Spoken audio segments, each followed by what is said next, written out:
Alright, it's time for another Evelynn game. It's been quite a while since the last one. I believe it was in season 3 that I had Evelynn one. Either way, what's she do? She's still ridiculously strong, and now everyone's kind of building her pseudo bruiser, pseudo fighter with an emphasis on damage items early. So I've actually played it before, so this is not me just winging it with Evelynn. I chose to pick Evelynn in this one because it was to enter promotion matches, and I kind of just wanted to dominate the enemy team. My team picked 4 AP champions or 4 magic heavy champions, and I was worried about that. And so I have to dominate early or else I'll lose. Anyways, first things first. My Rise player said he picked Rise on a whim, pure accident. So I will go out to help him first. It's easy ganking for him because the Wukong took a shitload of damage already prior to me showing up, and he's kind of going all in all the time. So yeah. Also, I should mention my Runes and Masteries. Runes and Masteries: attack damage quints, attack damage reds, armor yellow, match resistance blue, scaling, and 2190 masteries. So my top lane Rise has died, and he's going to continue dying. You'll see that. Anyways, I gank KO knowing that her flash was already down, and I have LeBlanc, who's an amazing assister or assistee at ganking.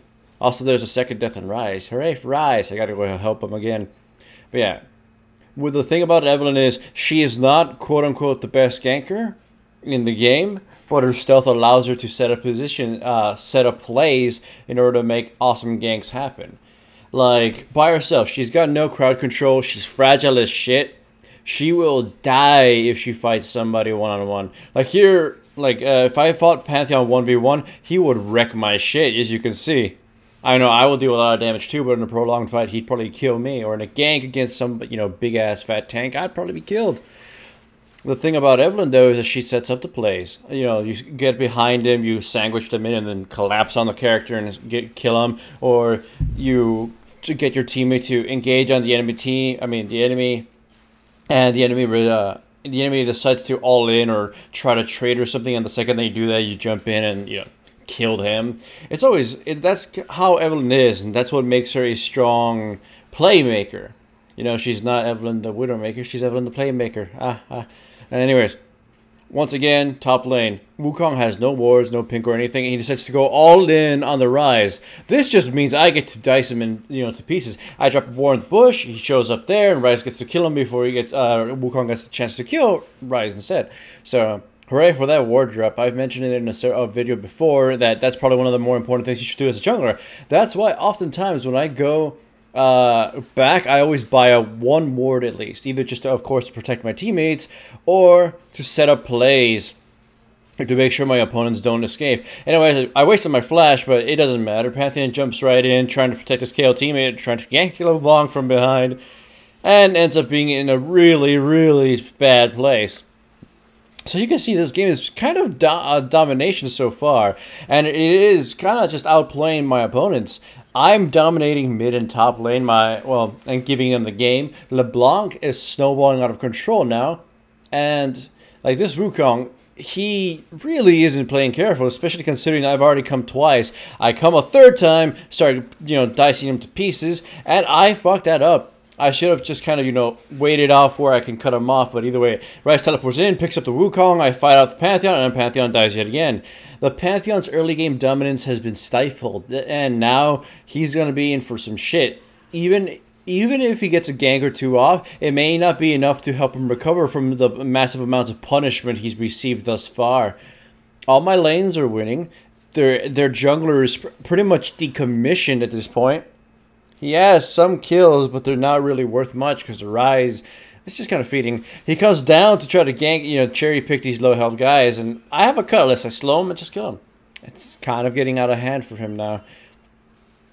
Well, either way, we get a tower, we get more farm, and the dragon's also, ripe for the taking. So I take this white camp first. I believe Syndra decides to die for no reason, and then we go off to the dragon. We got a 6,000 gold lead, and it's just got steeper. 7,000 gold now. So here's another fun part. I want to steal this blue so badly from Pantheon, but I just used my smite on the dragon. So me and LeBlanc just, try to bait him out, hopefully him attacking me, and we end up killing him. LeBlanc actually took the blue, and this is just... It just feels bad to do this to an early game champion. If you dominate an early game champion so much, pressure them so much to the other camps, then they'll just be so behind. They might even become irate. The Pantheon, I believe, is at this point is trying to force ganks to happen instead of just, seeing the right opportunity and jumping in. The fact that he died, at bottom lane showed that he was trying to force it. He needed that cherry pick. And speaking about forcing ganks, I attack the Wukong and I start dicing at him. I burn everything, including my flash. I should just wait for my ultimate, but no. I decided to go all in and die, and this pretty much give Wukong, a chance to recover. It doesn't matter to me. My teammates are dominating all over the map already. So we've got a massive advantage, and we are winning. Once again, Pantheon goes down to chase Rise, and in comes the rest of his team. Here comes Caitlyn, not enough to kill him, and then Caitlyn chases, but oh, here comes Blitzcrank, punches her, pulls her back, and then she just kind of gets sodomized by everybody, including the Pantheon. And that's kind of bad, because, they share a lot of wealth. And speaking about bad, LeBlanc goes in, kills the Pantheon, and then promptly starts getting butchered by everybody. Tries to escape by running into the KO, goes back in just to die to the Wukong. So shit is bad right now. My team's just kind of decided to I'll die. Meanwhile, I'm farming top because there's so much delicious farm here. Goody goody for me. I'm building Blade of the Rune King. And, oh yeah, a question that's often asked. Well, Stonewall, why are people building Spirit of the Lizard Elder on Evelynn? Well, here's the thing. Feral Flare Evelynn, while it was a novel idea, she has no mana sustain, so you need some sort of spirit item.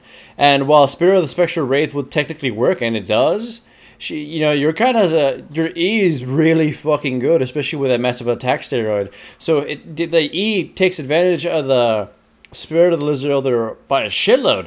Normal auto-attacking with Feral Flare would make more sense, but you're not going to be farming as Evelynn. You're going to be murdering people. So you're not going to get your Feral Flare at an adequate time. So might as well go for the next best option. And the more reliable option, and, reasonable, Spirit of the Lizard Elder. So, the team engages, and I just go right in, taking advantage of this. I kill myself a Pantheon, go right down, start doing damage. And we gotta kill Graves and Wukong as well. Delicious, delicious blood. So, you can see, 30-13. Pretty one-sided, I know. But I haven't played Evelynn in quite a while, and I hadn't uploaded an Evelynn game in even more of a while. So, I think it was about time to have an Evelynn game, even though it was pretty stompish. And the enemy team, to their worth, aren't exactly terrible. They're just... They got outplayed early. Their early game champion just got dominated and was unable to contribute at that point. Wukong would have definitely beaten the Rise, because the Rise was making dumb plays and getting himself killed by Pantheon. And the Pantheon knew to camp Rise, because Rise is pretty immobile as a champion and are easy to kill early. It's just, I kind of threw a wrench in their plans. LeBlanc probably would have gone even with KO unless the KO made a huge mistake. And my early game kind of gave LeBlanc the edge, and every subsequent harassment out there. Bottom lane was just kind of, my team did it by themselves. Either way, I get chased, I pop my ultimate, I use Randuin's. I'm too tanky to kill. And then the enemy team shows up, and we just kind of collapse on them. The KO shield won't be enough to save them. They just don't have the damage at this point, and LeBlanc just has way too much damage. She'll kill them before they get to finish her off with their low sustain damage, and then she'll just kill the survivors. So with that, the game is pretty much over. We just pick up the stragglers, push out the towers very slowly. Our pushing is awful because we're AP champions. Caitlyn's about the best we've got. Pantheon tries to land and, promptly gets beaten to death. Like, he really can't do much. KO gets blown up by Rise, and then Wukong gets destroyed by LeBlanc, though LeBlanc almost got killed by the tower. And with that, it's game. Hooray for Evelynn, the Playmaker. Of course, she's viable, and she's still using LCS, so if you want to dominate, might as well pick her, but she's fragile as shit.